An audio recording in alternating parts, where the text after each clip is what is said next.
Méditation du 20 avril. Il n'y a pas de bonheur plus grand que toi. Je dis au Seigneur, tu es mon maître souverain. Je n'ai pas de bonheur plus grand que toi. Psaume 16, verset 2 dans la version Bible en français courant.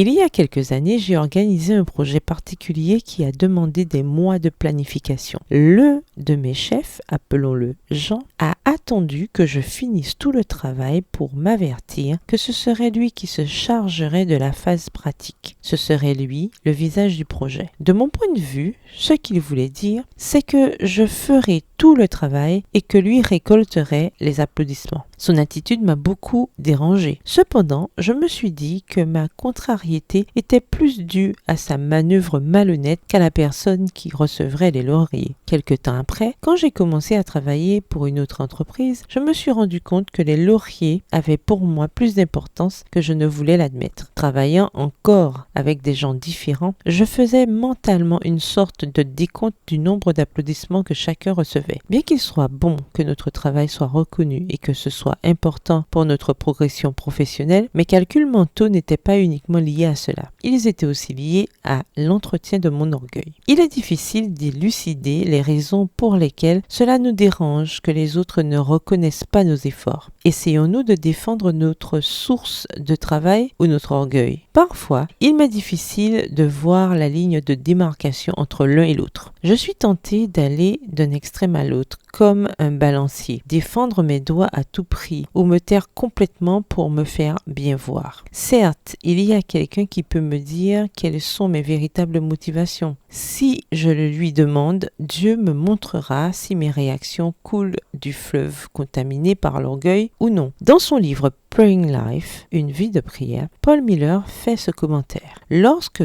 quelqu'un partage une idée qui était de moi à l'origine, je veux mentionner qu'elle m'est venue en premier. Je suis inquiet, comme si la terre était sortie de son axe. En somme, je veux me vanter. La seule manière de satisfaire la soif de mon âme pour la notoriété est de commencer à prier. Je n'ai pas de bonheur plus grand que toi. Si quelqu'un vous vole vos lauriers, arrêtez-vous et demandez à Dieu, comment dois-je réagir? Quelles sont mes véritables motivations? Il est fidèle et vous aidera si vous le lui demandez. Prière, sonde-moi, ô Dieu, et connais mon cœur. Éprouve-moi et connais mes préoccupations. Regarde si je suis sur une mauvaise voie et conduis-moi sur la voie de l'éternité. Psaume 139, les versets 23 à 24. Amen. Bonne journée, que l'Éternel vous bénisse.